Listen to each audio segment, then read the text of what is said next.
கர்த்தருடைய பிள்ளைகளே, ஒருத்தர் ஸ்ரீலங்கால இந்தியாவுக்கு வந்தாராம். அவருக்கு கண்ணு மங்களா தான் தெரியுமா. அவர் எப்போ பார்த்தாலும் கடவுளை திட்டினே இருப்பாராம். நீ எல்லாம் கடவுளா, எனக்கு 2 கண்ணு சரியா தெரியாம பண்ணிட்டியே அப்படின்ட்டு. அவர் நடந்து வரும்போது ஒரு பிளாட்ஃபார்ம்ல, இந்தியாவுக்கு பிளாட்ஃபார்ம்ல நடந்து வரும்போது ஒரு பிளேட்டு அவர் காலில் தட்டித்தான்.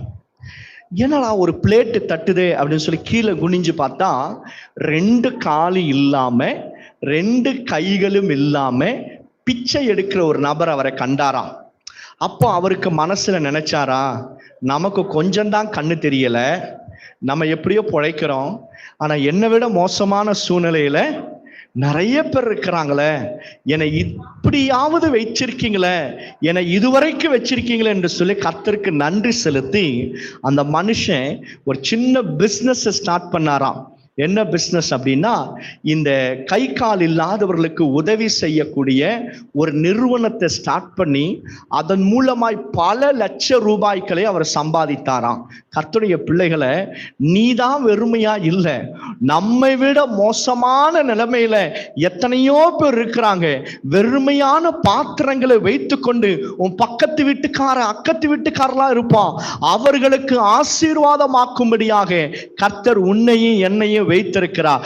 எனக்கு கொடுத்திருக்கிற இந்த கொஞ்சம் எண்ணெயை வைத்து நான் என்ன செய்யணும் என்று சொல்லி நீங்க கேட்டா போதும், உன்னை ஆண்டவர் ஆசீர்வதிப்பார். அல்லேலூயா.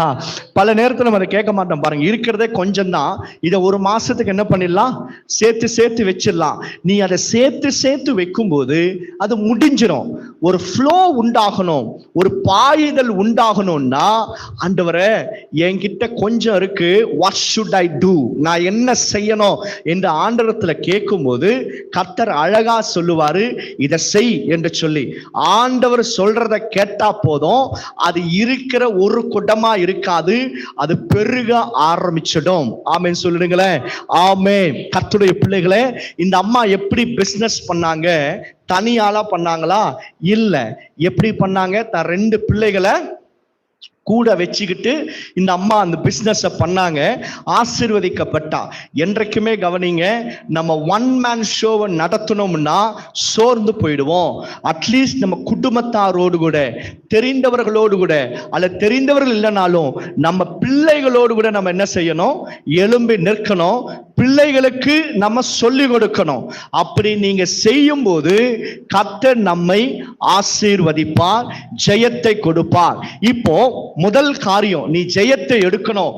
நம்முடைய வெறுமையான சூழ்நிலைகளை நம்ம ஜெயத்தை எடுக்கணும் அப்படின்னா, உங்க வீட்டுல என்ன உண்டு என்கிறதையும் உன் கையில என்ன உண்டு என்கிறதையும் கவனித்து பார்த்து அந்த கொஞ்சத்தை எடுத்து, ஆண்டவரே நான் என்ன செய்ய சித்தமா இருக்கிறேன், என்கிட்ட ஒரு குடம்தான்ப்பா இருக்கு, இவ்வளவுதான் என்கிட்ட இருக்கு, இதை நான் வேற ஒன்றுமே இல்லை. அந்த அம்மா சொல்றாங்க பாருங்க, 2 ராஜாக்கள் 4வது அதிகாரம் 2ஆம் வசனத்தை இன்னொரு வாட்டி வாசிங்க.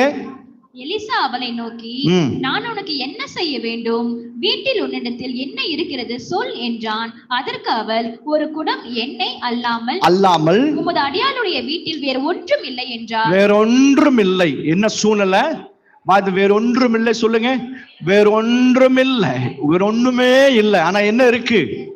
என்ன இருக்கு? பக்கத்து வீட்டுல அது கூட இல்லை, பக்கத்து வீட்டுல அது கூட இல்லை. உங்க வீட்லயாவது ஒரு குடம் எண்ணெய் இருக்கு. ஆனா கவனிங்க, அந்த ஒரு குடம் எண்ணெய் ஒண்ணுமே இல்லை என்று சொல்றீங்க இல்லையா? உங்ககிட்ட இருக்கிறத நீங்க கர்த்தர் சொல்லுகிறது போல நீங்க செய்ய ஆரம்பிச்சீங்கன்னா நிச்சயமாக நீங்க கடன்ல இருந்து விடுதலையாகி கர்த்தர் உன்னை ஆசீர்வதிப்பார். அல்லேலூயா.